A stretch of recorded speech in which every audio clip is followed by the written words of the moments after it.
사랑합니다. 반갑습니다. 오늘 설교의 제목은 거짓 메시지와의 싸움이라는 제목입니다. 거짓 메시지와의 싸움, 전쟁을 지금 선포하는 제목이죠. 하나님을 사랑하는 삶은 한마디로 뭐라고 할 수 있을까요? 하나님을 사랑하는 삶, 악에서 떠나는 삶입니다. 하나님이 악하다 하는 것을 성경에서 잘 배워갖고 그 악을 내 삶에서 하나씩 없애가는 겁니다. 몰아내는 것입니다. 죽을 때까지 없애가는 겁니다. 킬링 하는 거죠. 마치 여름 텃밭에 가면은 잡초가 막 무성하게 쭉쭉 올라와서 끈질기게 자라는데 그 잡초를 뽑아내려고 하면은 애를 많이 쓰긴 하죠. 우리 마음밭에도 이 악이 자라납니다. 그래서 내 삶의 열매까지 빼앗아 가는데 그 잡초를 뽑듯이 내 삶의 악을 제거하는 것입니다. 그렇다면 그 악은 무엇일까요? 악. 성경의 하나님, 성경에 나와 있는 하나님, 그리고 삼위일체 하나님 이외의 다른 것들을 탐하도록 유혹하는 것. 그것이 악입니다. 그럴듯한 말로, 현혹하는 그런 달콤한 말로 접근을 하는데 결국은 하나님보다 자기가 더 높아지려고 이렇게 만드는, 그렇게 유혹하는 뱀의 말, 그 악한 영의 꼬임, 그것입니다. 그것이 악이죠. 이것은 과거에도 그러했고 오늘날도 지금 도처에 만연해 있습니다. 우리는 이 진리와 거짓을 분별하면서 그러므로 살아야 합니다. 성경은 악의 영의 존재에 대해서 분명하게 말하고 있습니다. 예수님도 이 땅에 오셨을 때 그 악한 영들, 귀신들을 내쫓는 일을 하신 것에 복음서에 곳곳에 이렇게 기록되어 있습니다. 세상은 그래서 영적인 전쟁터입니다. 여러분들이 인정하든 인정하지 않든 성경에서는 세상이 영적인 전쟁터다, 이렇게 쓰여 있습니다. 마치 우는 사자처럼 삼킬 자를 찾는다고 기록되어 있습니다. 이 부분에 대해서 궁금한 것은 2부 순서에 좀 자세하게 나누도록 하겠습니다. 기대하시라. 개봉박두 2부. 눈앞에 보이는 것들, 그리고 현혹하려고 다가온 것들에 속지 마시기 바랍니다. 그럼 어떻게 이것에 속지 않을지 오늘 그 비법을 잘 배웁시다. 하나님은 우리에게 성경에 미리 알려주셨습니다. 배우지 못하고 속는 것은 누구 책임? 네, 자기 책임입니다. 자, 성경 본문을 살펴보겠습니다. 1절. 너희 중에 선지자나 꿈꾸는 자가 일어나서 이적과 기사를 내게 보이고, 이적과 기사를 내게 보이고, 선지자가 일어나는데 오늘 본문에서는 그냥 선지자라고 써 있지만 뒤에 내용을 보면 거짓 선지자입니다. 가짜 선지자입니다. 선지자라는 말은 보통 예언자라고도 말을 합니다. 근데 이 예언할 때 예자가 그 앞날을 미리 예언할 때 예도 있지만 다른 한자로 맡길 예라는 한자를 씁니다. 그러니까 말을 맡긴 사람. 누가요? 하나님이 그 사람에게 하나님의 말을 맡겼다는 겁니다. 그래서 그 노스트라다무스처럼 이렇게 그 앞날을 예언하는 그런 사람이 선지자가 아니에요. 예언자가 아니에요. 원래 중요한 기능은 하나님의 말씀을 받아서 그 음성을 듣고 사람들에게 전달해주는 사람입니다. 대사라고도 하죠. 그런데 여기는 이제 속이는 자들입니다. 하나님의 말씀을 직접 들었다고 우기지만 사실은 자기가 지어낸 말로 하는 자들입니다. 또 뒤에 보면 어떤 자들이 일어납니까? 꿈꾸는 자가 일어나서, 꿈꾸는 자가 나오는데 자기가 꿈을 꾸었는데 그게 하나님의 계시라고 주장하는 사람입니다. 이 사람들은 그냥 말만 하는 게 아닙니다. 말만 하면 에이 그거 거짓말인지 어떻게 알아? 뭐 이럴 거 아닙니까? 뒤에 보면 뭐가 나와요? 이적과 기사를 너한테 보이고 그 데이빗 카퍼필드 같은 그 마술쇼를 현란하게 보여주는 그런 사람이기도 합니다. 시공간에 제약이 있는 인간이 할 수 없는 일을 그런 해보이는 자들입니다. 우와 하는 거죠. 그것들을 보면. 입이 다물어지지 않는 거죠.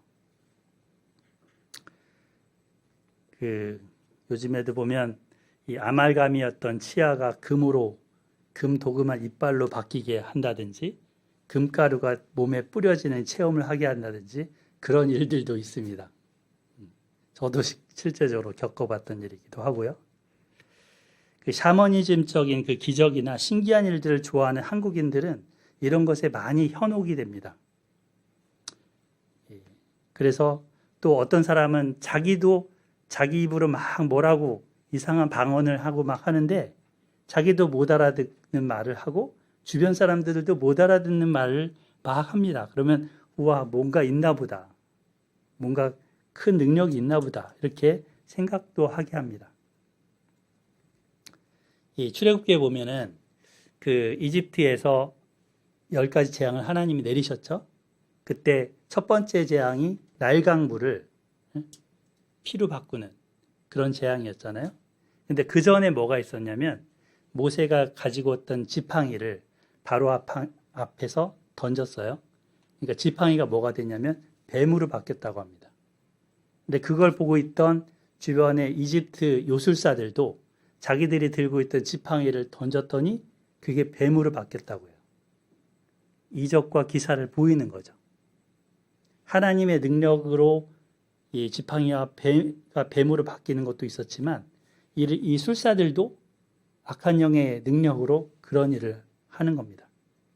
뿐만 아니라 그 뒤에 첫 번째 재앙에서도 나일강을 피로 바꾸는 그 재앙을 모세가 지팡이를 거기 물에 탁 쳤을 때 물이 피로 바뀌었습니다. 근데 이집트 요술사들도 자기들의 요술로 그와 같이 행했다라고 합니다.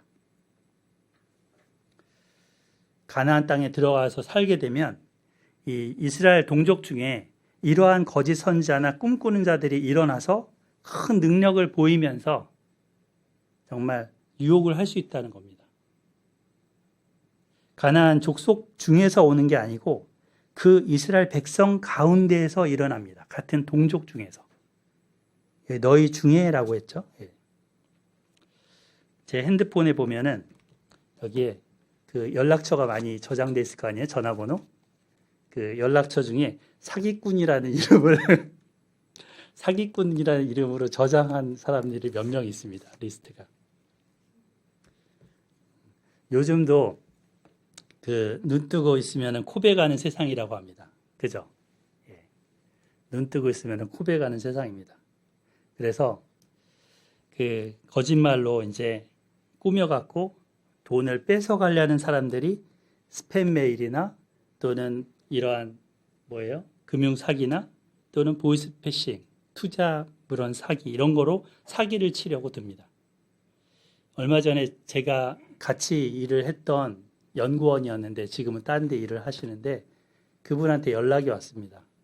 자기 아버지가 보이스피싱에 넘어가서 수천만 원을 통장에서 인출당해갖고 지금 빚더미가 됐다고 도움이 필요하다고 그런 얘기를 하는 겁니다. 자기가 큰 딸인데 늙으신 부모님을 어떻게든 도와야 될 거라고 생각해서 안타까운 마음을 전해와갖고 같이 도울 방도를 찾기도 했었습니다. 근데 이렇게 돈을 뺏어가는 것은 그래도 낫습니다. 돈은 잃었다가도 다시 벌면 되잖아요. 그죠? 그다음에 회복할 방도도 있습니다. 하지만 영혼을 뺏어가는 그 영혼 사기꾼들도 있다는 겁니다. 본문의 이 거짓 선지자, 꿈꾸는 자들이 이런 자들입니다. 그래서 이들을 조심하고 분별하고 대처하라 라고 모세는 말합니다. 이들은 두 번째 계명이 우상 숭배하지 말라는 계명이었죠. 첫 번째 계명은 하나님 외에 다른 신을 두지 말라는 계명이었죠. 그런데 세 번째 계명이 뭐냐면 하나님의 이름을 망령되이 일컫지 말라였는데 하나님의 이름으로 와서 첫 번째, 두 번째 계명을 어기게 하는 겁니다. 그러니까 하나님의 이름을 망령되이 일컫는 자들인 거죠. 이런 자들은. 예. 그래서 제가 여기 제 세 번째 계명 이름을 망령되이 일컫지 말라는 것에 대한 실천이라고 이렇게 제목을 달아난 이유입니다. 이들은 배교하도록 하나님의 사랑을 저버리도록 부추깁니다. 2절 같이 읽어볼까요? 2절 시작. 그가 내게 말한 그 이적과 기사가 이루어지고 너희가 알지 못하던 다른 신들을 우리가 따라 섬기자고 말할지라도. 사실은 거짓 선지자가 와서 말하는 게 안 이루어져야 될 것 같잖아요. 꿈꾸는 자가 말하는 게 이루어지면 안 될 것 같잖아요. 근데 여기 이루어지더라도 이렇게 되는 거죠. 그리고 그렇게 하면서 그들이 유혹을 할지라도 너희가 알지 못하던 다른 신들을 섬기자고 이렇게 한다는 겁니다. 새로운 종교를 찾아가자고 하는 거죠. 새로운 것. 뉴가 붙으면 뭔가 정말 좋을 것 같잖아요. 뉴. 내가 그동안 몰랐던 거 알려준대. 야, 이 새로운 세계인데, 신선한 세계인데, 가보자. 얼마나 기대되고 좋아요. 이러면서. 좋은 것처럼 보이잖아요. 그동안 몰라서 너가 여호와 하나님한테만 붙잡혀서 살았던 거야. 응? 율법에 얽매이지 말고 너 하고 싶은 대로 하면서도 너가 원하는 거, 구하는 거 다 얻어낼 수 있어. 얼마나 좋아. 우리 그 신한테 가보자. 새롭게 이제 생긴 그런 거라면서 유혹을 합니다. 마치 텔레비 광고를 딱 틀면 멀쩡하게 나는 이거 잘 쓰고 있는데 바꿔, 새 거 바꿔 이러는 거죠. 신상품 하면서. 하나님도 바꿔. 구원하신 하나님, 그 왕이신 하나님의 다스림을 부담스러워하게 합니다. 기독교가 우리나라에 처음 들어온 게 1890년대쯤 됩니다. 근데 그 이후에 수많은 이제 일제치하로 들어가게 되는데 그 이후에 수많은 이단 사이비 신흥 종교들이 일어났습니다. 1930년대부터 일어났던 그 여러 가지 신비주의 운동은 그 이후에도 계속해서 꼬리에 꼬리를 물면서 이어져 왔습니다. 신비주의 계열이 굉장히 많아요.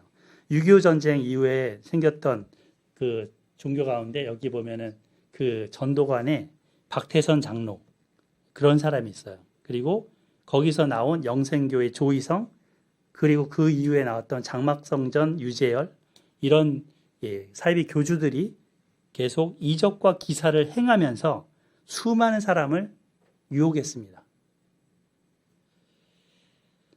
교주 박태선이라는 사람 집회에는 안진뱅이가 일어나고 벙어리가 말을 하는 그런 기적도 숱하게 일어났다고 합니다. 그래서 사람들이 수십 개의 그 천막을 짓고 밤을 새우는 사람들이 그 주변에 많았었습니다. 그리고 이제 이후에는 신앙촌이라고 해서 그 박태선을 따르는 무리들이 이런 시골 같은 데 들어가서 아예 이제 세상과 격리돼서 자기네들이 간의 수공업을 하면서 생활을 하는 거죠. 그런 신흥 종교를 만들어냈습니다. 신천지 지금 이단 종교의 교주인 이만희도 그 계열에서 나온 아류입니다. 그리고 또 한때 고 박정희 대통령 측근의 정치에 개입했던 영세교 최태민이라는 사람이 있죠. 우리 옛날 최순실 사태가 막 일어날 때 그 아버지, 최순실의 아버지 최태민을 비롯해서 이단은 정치에도 깊이 관여를 했었습니다. 이런 사람들은 삼위일체 하나님을 부인하고 자기를 재림주 또는 엘리야라는 식으로 자기를 주장하면서 직통 계시를 받았다. 나는 하나님과 이 성경 읽고 이렇게 하는 게 아니고 직접 음성을 들어, 직접 보아. 라는 식으로 주장을 합니다. 그러나 새로운 것은 좋은 것이 아닙니다. 하나님께서 이뤄오신 과거의 구원 역사, 그것을 기억하고 기념하고 또 이렇게 돌아보는, 그리고 그 길을 밟는 것이 바른 길입니다. 사도들 그리고 선지자들의 가르침, 이것을 따르는 것이 참된 진리의 길입니다. 그런데 거짓 선지자, 꿈꾸는 자들은 알지 못하던 신들을 따르자고 신흥 종교, 새로운 종교를 주장하면서 기적도 행하면서 미혹한다는 겁니다. 어떻게 해야 합니까? 어떻게 해야 될까요? 이것에 대해서 3절을 볼게요. 너는 그 선지자나 꿈꾸는 자의 말을 청종하지 말라. 듣고 따르지 말라. 한마디로 탁 잘라버리죠. 그들의 말을 청종하지 말라. 모세는 이 모든 악을 제거하라고 명령합니다. 그 선지자나 꿈꾸는 자의 어떤 능력도 하나님의 말씀과 계명이라는 잣대로 살펴보아야 합니다.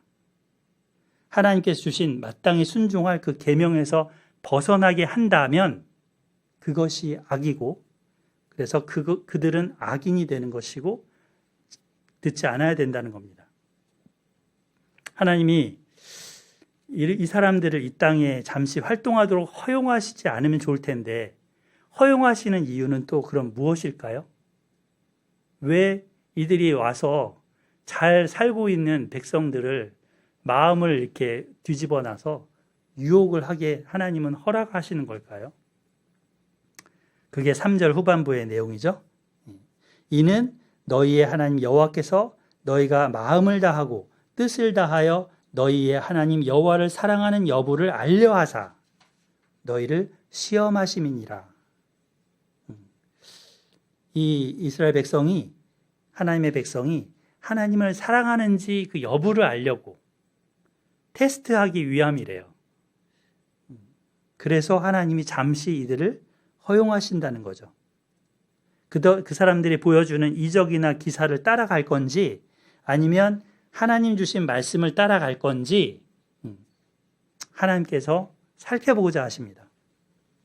자, 여기 보시면 예레미야 당시에 이제 거짓 선지자들이 굉장히 많았는데요. 예레미야 하면 23장을 자세히 한번 살펴볼 겁니다. 예레미야 23장 한번 펼쳐볼까요?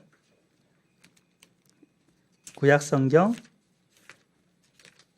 1086페이지, 1086페이지 예레미야 23장. 하나님께서는 그 예레미야 23장에서 거짓 선지자들에 대해서 많이 말씀하십니다. 자, 쭉 있는데 우리 9절부터 한번 보겠습니다. 9절. 선지자들에 대한 말씀이라. 내 마음이 상하며 내 모든 뼈가 떨리며 내가 취한 사람 같으며 포도주에 잡힌 사람 같으니 이는 여호와 그 거룩한 말씀 때문이라. 이게 예레미야의 심정인 거죠.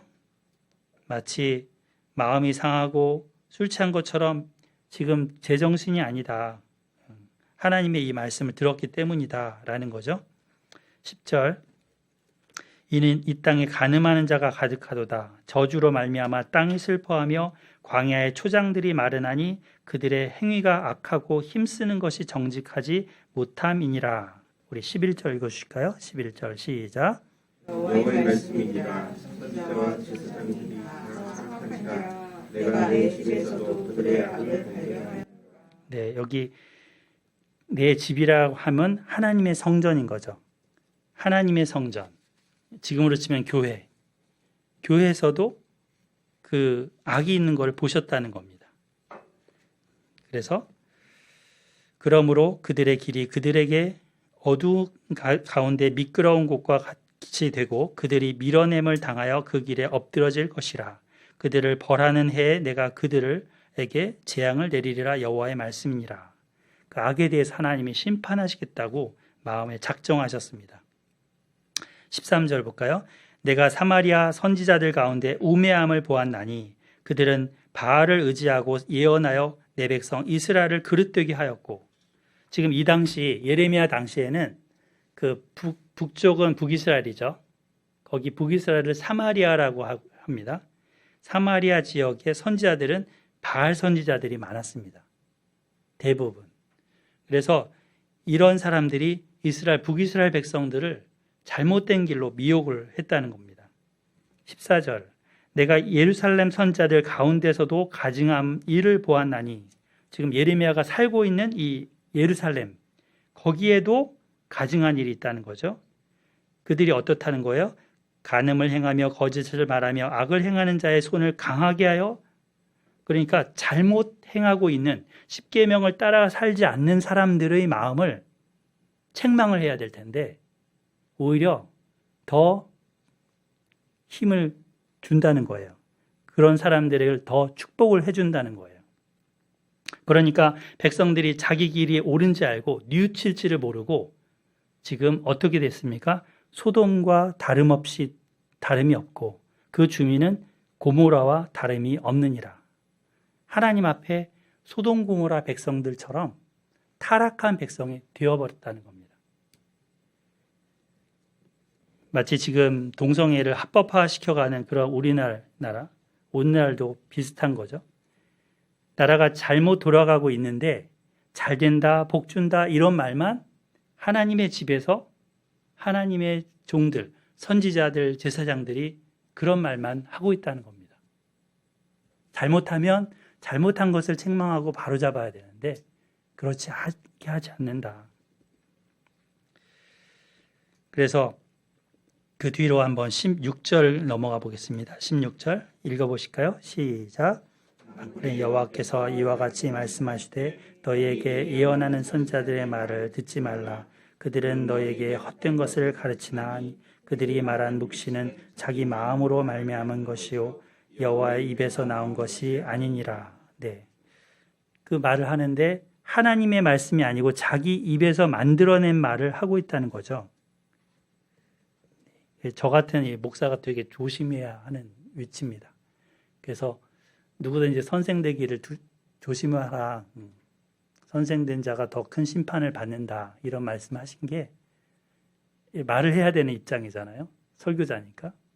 하나님 말씀을 해야 되는데 제 생각으로 제가 만들어낸 말을 하면 이런 책망을 받는 거죠. 정말 두렵고 떨린 말씀입니다. 17절 보면 항상 그들이 나를 멸시하는 자에게 이르기를, 하나님을 멸시하는 자들한테 뭐라고 그래요? 너희가 샬롬이 있다. 샬롬, 평안 이렇게 얘기한다는 거죠. 그러면서 여호와의 말씀이니라 라고 말한다는 겁니다. 또 자기 마음이 완악한 대로 행하는 모든 사람한테 기타 이르기를 재앙이 너희한테 임하지 않을 거야. 재앙이 너에게 임할 거야 이렇게 얘기해야 되는데 거꾸로 말을 하는 거예요. 그래서 답답한 거죠. 누가 여호와의 회의에 참여하여 누가 그 말을 알아들었으면 누가 귀를 기울여 그 말을 들었느냐. 아무도 하나님의 회의에는 참여하지 않은 자들이 하는 말 같다는 거죠. 그래서 하나님께서는 책망을 계속 하십니다. 21절 보면 이 선자들은 내가 보내지 아니하였어도 다름질하며 내가 그들에게 이르지 아니하였어도 예언하였은즉, 그들의 말은 하나님의 이름으로 거짓을 말하는 겁니다.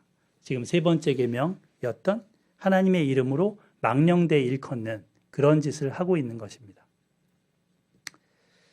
28절 보겠습니다. 28절 여호와의 말씀이니라. 꿈을 꾼 자는 꿈을 말할 것이요 내 말을 받은 자는 성실함으로 내 말을 말할 것이라. 겨가 어찌 알곡과 같겠느냐.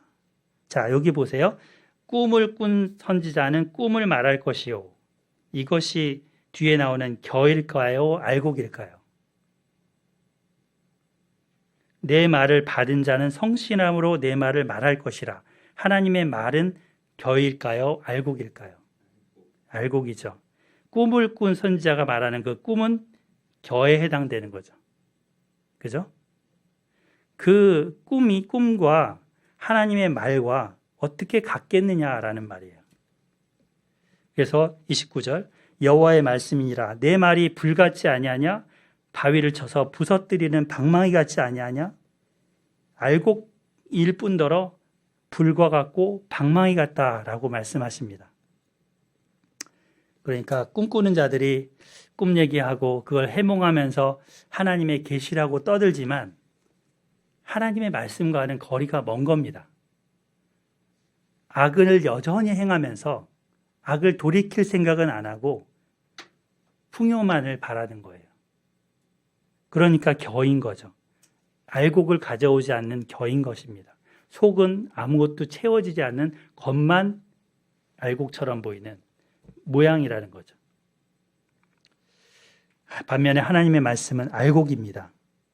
그 안에 가득 찬, 열매가 가득 찬 말씀입니다. 관절과 골수를 찔러 쪼개기까지 하는 위력이 있습니다. 마음의 생각을 드러내어 밝힙니다. 우리 속의 거짓을 대낮의 밝은 햇볕처럼 비추어서 밝혀내고 드러내십니다. 거짓 선지자들의 말이 아무리 듣기 좋아 보여도 사실은 헛된 지절거림 뿐이라는 거죠. 거짓 꿈을 꾸면서 예언하는 자들의 심리에는 뭐가 있냐면 나는 이만한 사람이야. 나는 이 정도로 신령해. 라는 헛된 자만심이 깔려 있습니다.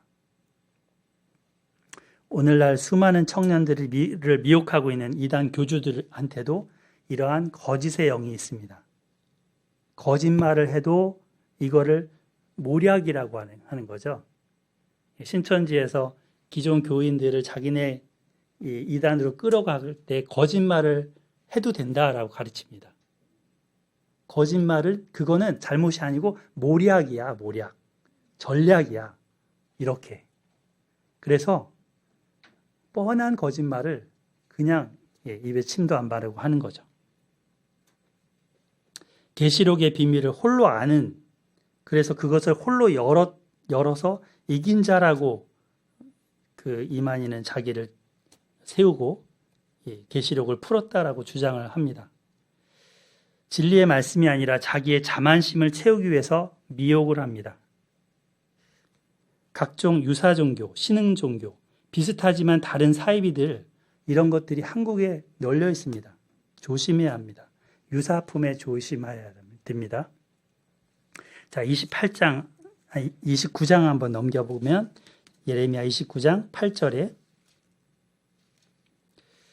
만군의 여호와 이스라엘의 하나님께서 이와 같이 말씀하시느니라. 너희 중에 있는 선지자들에게와 점쟁이에게 미혹되지 말며 너희가 꾼 꿈도 고지 듣고 믿지 말라.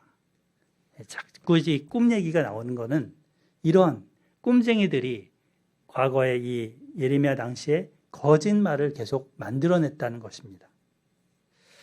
뭔가 이적과 기사를 보인다고 하나님이 보낸 선지자가 아닙니다. 그 사람들이 전하는 메시지가 하나님께서 이미 주신 말씀과 부합해야 하나님께로 가까이 가도록 도와야 바른 선지자입니다. 이런 거짓 선지자들이 버젓이 활동하도록 하신 이유가 뭐라고요? 아까도 나왔죠? 우리가 하나님 사랑하는지 시험해보고자 합니다. 테스트해보고자 합니다. 또 두 번째 이유가 사도 바울이 얘기했던 설명이 나옵니다. 데살로니가 후서 2장 9절로 12절 말씀인데요. 9절에 보면은 악한 자의 나타남은 사탄의 활동을 따라 모든 능력과 표적과 거짓 기적과 10절에 불의의 모든 속임으로 멸망하는 자들한테 있으리니 이는 그들이 진리의 사랑을 받지 아니하여 구원함을 받지 못함이라 라고 했습니다. 그러니까 이 악한 자도 병고침의 능력이 있습니다.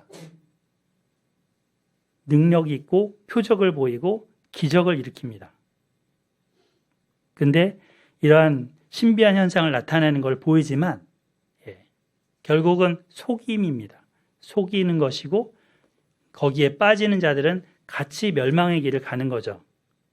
자, 그 이유는 이는 그들이 진리의 사랑을 받지 아니하여 구원함을 받지 못함이라. 이유가 여기 있는 겁니다. 하나님이 이들을 보낸 이유는, 하나님이 이들을 허용하신 이유는 진리를 따르지 않는, 하나님이 진리를 주셨음에도 불구하고 하나님이 진리의 사랑을 보이셨음에도 불구하고 그것을 거절하는 자들로 하여금 내버려 두시기 위해서, 그 길로 가다가 구원을 받지 못하도록 내버려 두기 위해서라는 겁니다. 지금 그 수많은 여자들을 겁탈을 하고 감옥에 들어가 있는 목사가 있습니다. 만민중앙교회 이재롱 목사라고. 그 사람도 온갖 병고침의 기적을 행했습니다. 제가 사랑하는 후배가 있는데 그 후배는 하여튼 여기 그 지병을 앓고 있었는데 그 사람한테 안수받고 나았다고. 또 애를 못 갖고 한 10년 이상을 있었는데 그분 기도를 받고 자녀를 가졌다고. 거기에 완전 추종자가 됐습니다. 그랬다가 비서실까지 들어갔다가 결국 속았다는 것을 그때서야 깨달았습니다. 땅을 치고 바닥을 뒹굴면서 울면서 후회를 하고, 그리고 거기 같이 들어갔던 아내를 또 설득하고, 그렇게 하면서 지금 나와서 이제는 새로운 길을 걷고 있죠. 근데 그 당시에는 저한테 핸드폰을 보여주면서, 형 이거 봐, 여기 쌍무지개가 떴어. 쌍무지개. 이거는 이재롱 목사가 기도해서 준 거야. 이러고요. 저기 뭐 무안에 단물이 있는데 그걸 마시면 온 병이 다 낫는다고. 우리한테도 오라고 막. 그렇게 막 설득을 하고 했었습니다. 또 차를 같이 저기 출장을 갔을 때 차를 같이 탔는데 핸드폰을 키면서 그 목사가 기도하는 그 음성을 들려주고 운전을 시작합니다. 모든 것이 거기에 맞춰져 있습니다. 뭐 하늘에 구름이 나타나도 그 목사 탓이고요. 바람이 불어도 그 목사 탓이고요. 그렇게 속았었습니다. 근데 어느 날 옆에서 밥을 먹고 회의를 하는데 우리 중에 성령님이 계시다. 그분이 누구예요? 자기가 물어봤대요. 그게 자기라고, 나라고. 몰랐냐고. 이러므로 하나님이 미혹의 역사를 그들에게 보내사 거짓을 믿게 하심은 진리를 믿지 않고 불의를 좋아하는 모든 자들로 하여금 심판을 받게 하려 하심이라. 하나님은 진리의 말씀이 있음에도 불구하고 눈에 보이는 이러한 현란한 것에 속는 자들은 그 길로 가도록 허용을 하셨다는 겁니다. 거짓 선지자와 참 선지자 간의 진리 전쟁이 있습니다. 어떻게 거짓 선지자와 참 선지자를 그럼 분별할 수 있을까요? 신명기로 다시 돌아오셔서 신명기 13장 4절 같이 읽어보겠습니다. 중요한 말씀이라서요. 오늘 시작. 너희는 너희의 하나님 여호와를 따르며 그를 경외하며 그의 명령을 지키며 그의 목소리를 청종하며 그를 섬기며 그를 의지하며. 네, 어디 많이 들었던 말씀이죠. 지난번에 우리 신명기 10장 12절 말씀에서 13절 12절 그 말씀에서 들었던 말씀 또 다시 반복하는 겁니다. 하나님을 경외하는 자는 분별력을 가질 수 있습니다. 이미 주신 계명의 말씀에 비추어서 분별할 능력을 갖추게 됩니다. 하나님의 목소리, 그 성경 말씀을 붙드는 자는 이단에 쉽게 넘어가지 않습니다. 신약의 복음서와 서신서 등 말씀을 가까이 하는 사람은 적그리스도를 분별합니다. 누군가 나와서 자기가 그리스도다 하면서 이렇게 따르라 해도 쉽게 동요되지 않습니다. 이 초대교회 당시 예수님이 누구신가에 대한 그 논쟁이 있었습니다. 그러니까 로마가 막 핍박을 하니까 다들 숨어서 목숨을 건지기 위해서 카타콤이라는 지하 동굴 속으로 다 들어갔죠. 그래서 거기서 10대 박해, 로마에 몇백 년간 10대 박해가 있는 동안 각자 신앙생활을 한 겁니다. 그러다 보니까 이제 박해가 끝나고 나서 다 올라왔어요, 땅으로. 근데 이 사람이 얘기하는 예수님, 저 사람이 얘기하는 예수님이 다른 거예요. 예수님은 참 인간이셨고 그 메시아의 영을 받아서 메시아의 역할을 한 분이다. 이렇게 하는 사람이 나타나는 거예요. 아니야. 그분은 예수님은 원래 하나님이시야. 하나님이신데 예수님이 십자가에 못 박혀 죽은 거는 그냥 그렇게 보였을 뿐이야. 하나님은 죽을 수 없잖아. 인간만이 죽고 피 흘리고 그렇게 보였을 그냥 그렇게 보인 것뿐이야. 이렇게 주장하는 사람이 있고 이런 논쟁들이 막 일어나는 겁니다. 아니다. 성경이 말하는 부분이 무엇인가 우리가 잘 살펴보고 믿어야 되지 않겠냐. 그래서 이 예수님의 인성과 신성, 예수님은 참 인간의 인간이셨고 참 하나님의 하나님이셨다라는 신인 양성, 이것을 정리하게 됐습니다. 그리고 나서 이제 막 교회 공의회가 열리면서 이제 그러한 잘못된 이단들에 대해서는 정죄를 하게 되는 거죠. 성경이 그 기준입니다. 성경이 잣대입니다. 캐논이라고 합니다. 하나님에 대한 것이 흔들리면 모든 게 흔들립니다. 마치 우상 숭배를 조장하는 거짓 선지자는 이런 암적인 존재가 되는 겁니다. 암을 수술로 제거해야 그 몸을 살릴 수 있는 것처럼 극단적인 처방을 하라고 지금 모세는 명령합니다. 자, 5절에 보면 그런 선지자나 꿈꾸는 자는 죽이라. 죽이라. 몰아내라는 것도 아니고 죽이라.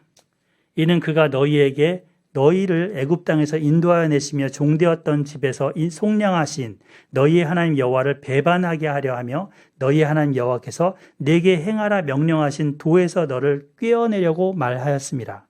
너는 이같이 하여 너희 중에서 악을 제할지니라.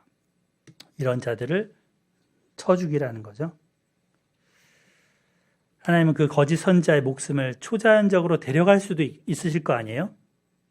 그냥 어느 날 탁 병들게 해서 데려가실 수도 있는데 이들로 하여금 죽이라고 하십니다. 백성들의 손으로 처단하라고.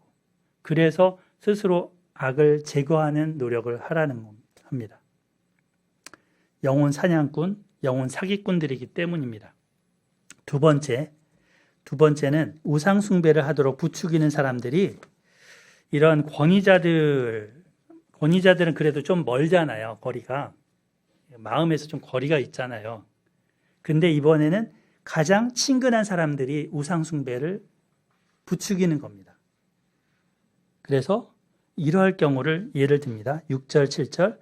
내 어머니의 아들, 곧 어머니의 아들이면 같은 어머니가 낳았으면 형제죠. 배다른 형제가 아니라 같은 형제입니다. 그런 형제나 네 자녀 또는 너의 품의 아내, 너와 생명을 함께하는 친구, 얼마나 친한 사람들이에요.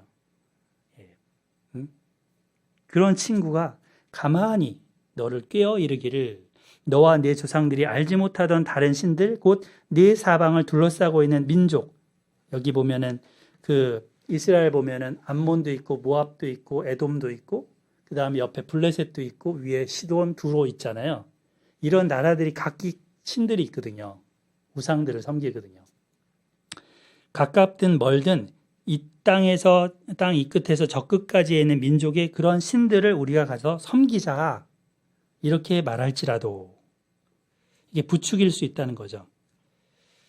그래서 블레셋의 다곤신이나 모압의 그모스신, 가나안의 바알신, 아세라신 이런 신들을 섬기자라고 이렇게 할지라도 어떻게 하라는 겁니까? 8절.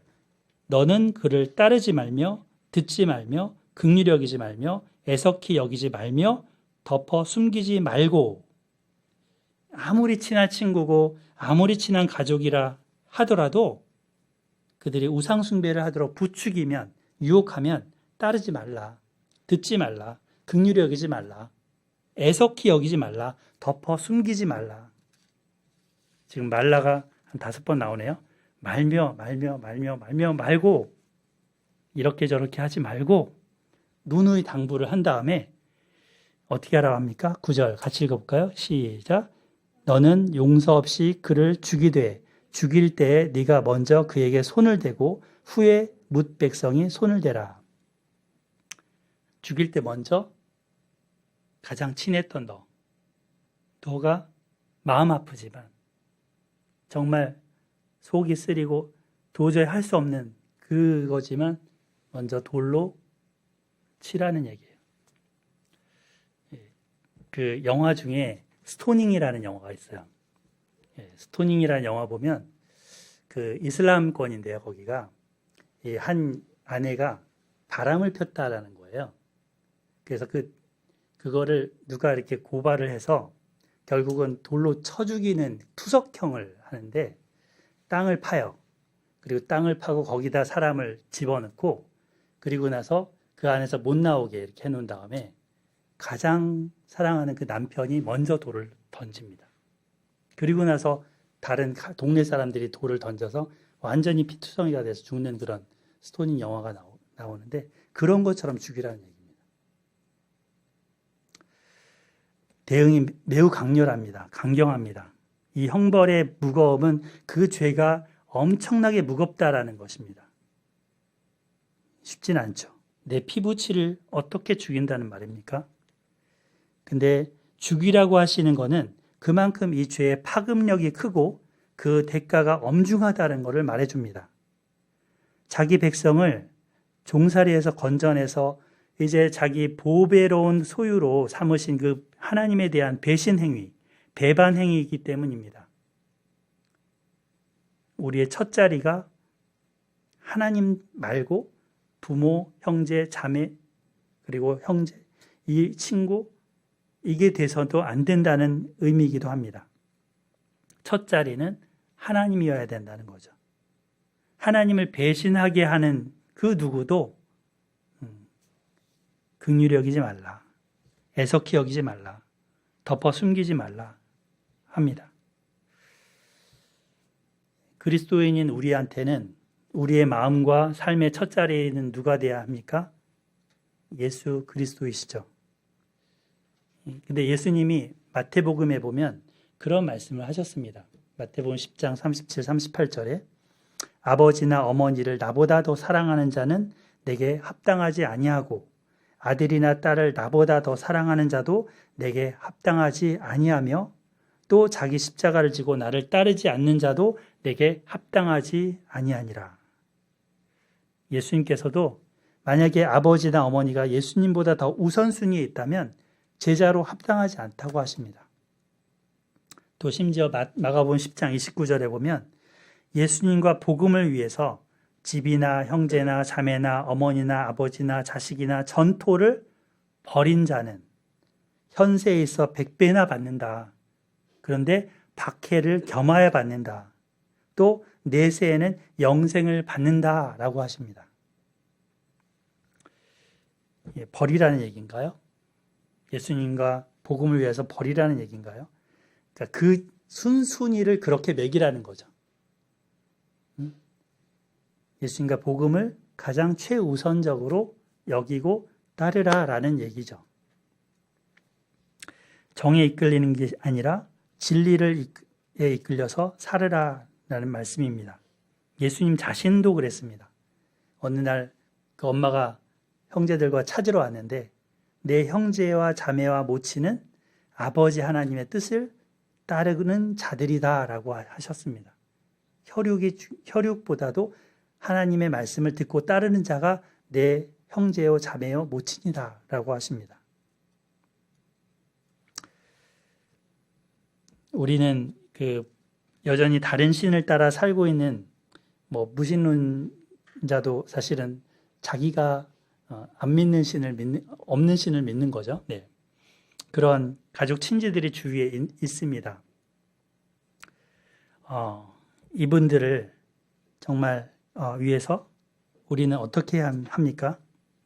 10절에 보면 우리 신명기로 다시 돌아오면 그는 애굽 땅 종되었던 집에서 너를 인도하여 내신 네 하나님 여호와에게서 너를 꾀어 떠나게 하려 한 자이니 너는 돌로 쳐 죽이라. 이 말씀에 의하면 돌로 쳐 죽여야 되는데 참 실제로 그렇게 하는 것은 안 될 말이죠. 형법상 안 될 일이죠. 그분들을 위해서 기도하고 전도해야 되겠죠. 기다려줘야 되겠죠.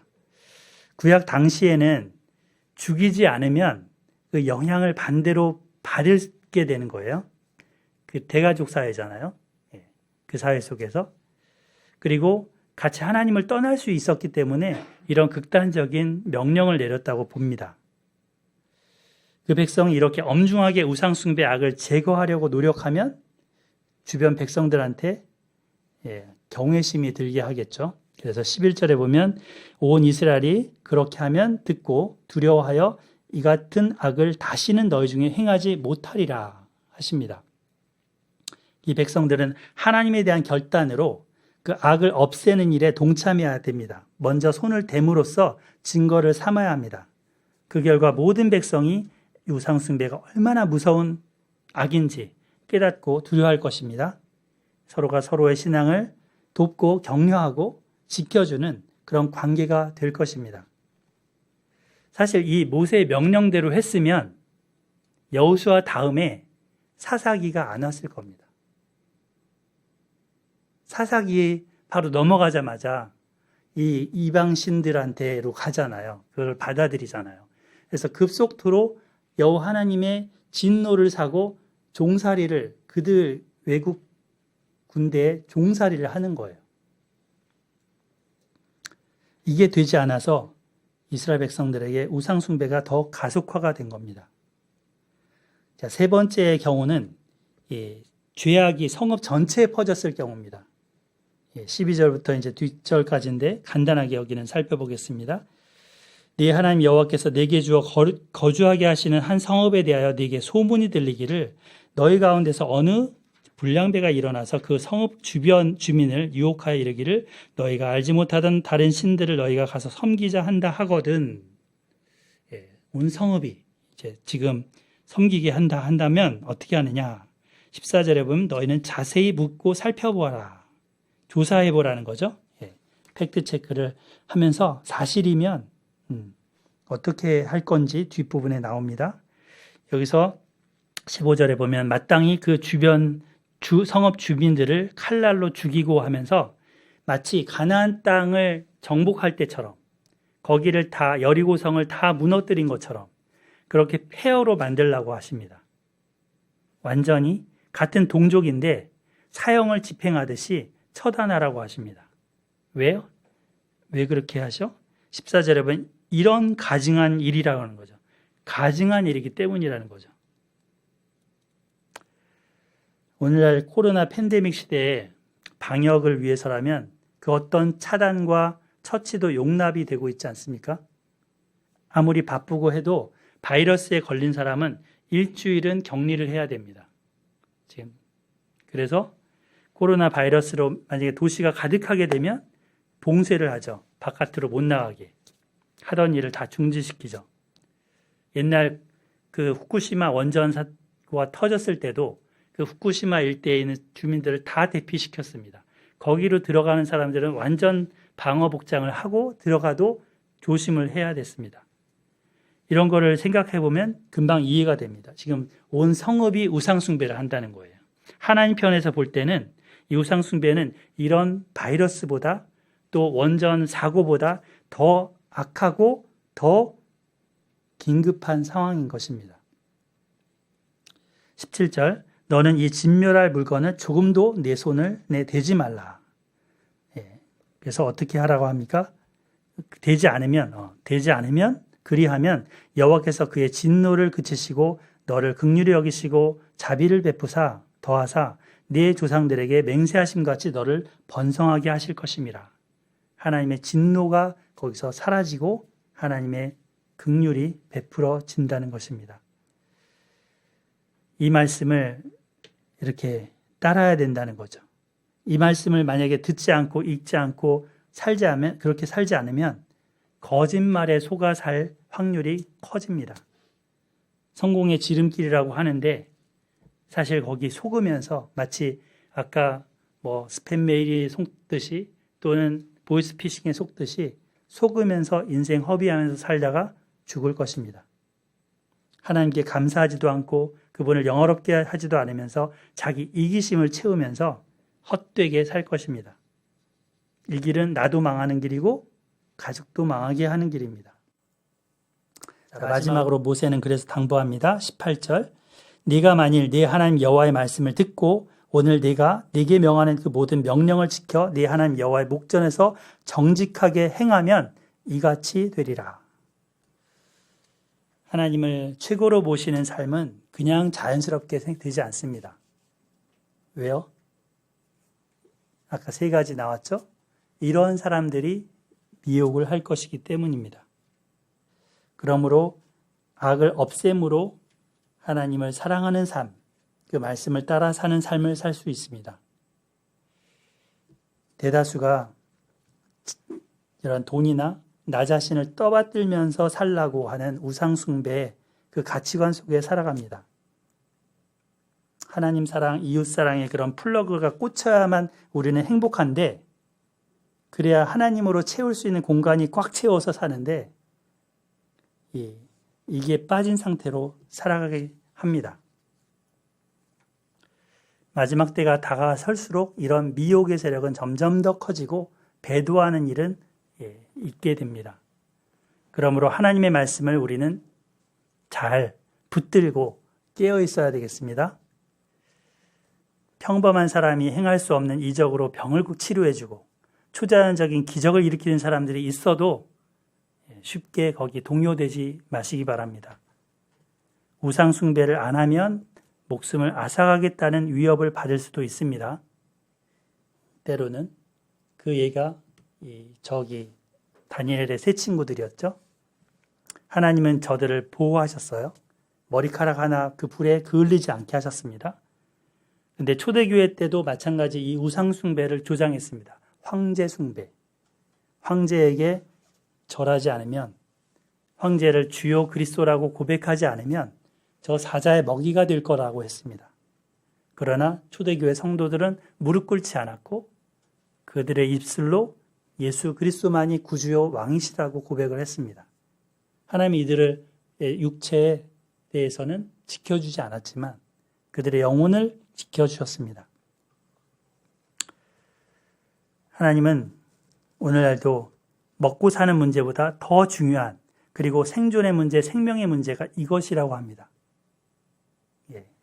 거짓된 메시지와의 싸움, 거짓된 메시지를 전하는 자들을 분별하는 싸움. 하나님의 말씀을 잘 듣고 따름으로 그 메시지를 분별할 수 있는 지혜와 용기가 우리 모두에게 있기를 바랍니다. 아멘. 주님께서 우리가 평생에 믿음 잃지 않고 살아가도록 지켜주시기를 소원하고 축복합니다. 아멘. 4절 말씀 읽고 기도하겠습니다. 4절 시작. 너희는 너희의 하나님 여호와를 따르며 그를 경외하며 그의 명령을 지키며 그의 목소리를 청종하며 그를 섬기며 그를 의지하며. 아멘. 기도하겠습니다. 하나님, 우리의 마음과 뜻과 힘과 정성을 다해 사랑할 분이심을 이 시간도 고백합니다. 세상의 온갖 거짓 메시지가 유혹을 하고 미혹을 합니다. 자기를 높이는 자들, 또 자기 자신을 높이라고 하는 자들이 하나님보다 더 높이라는 그러한 유혹을 합니다. 하나님, 분별력을 갖고 살아가게 하여 주시옵소서. 진리의 말씀에 마음을 붙들어 매게 하여 주시옵소서. 거짓 가르침을 물리칠 용기와 지혜를 주시옵소서. 어떤 권위 있는 자가 거짓 가르침을 하더라도 물리칠 수 있게 하여 주시고, 가장 친한 친척이나 가족이나 친구나 이들이 또 달콤한 말로 유혹을 해도 분별할 수 있도록 도와주옵소서. 코로나 바이러스보다 더 악독하고 가증한 그러한 하나님을 떠나라 하는 죄에 대해서 하나님 저희를 보호하여 주시기를 기도합니다. 하나님의 뜻을 온전히 행함으로 주의 자비를 받게 하여 주시고 또 주의 약속대로 번성하는 그 복을 주시기를 기도합니다. 예수님의 이름으로 기도드립니다. 아멘.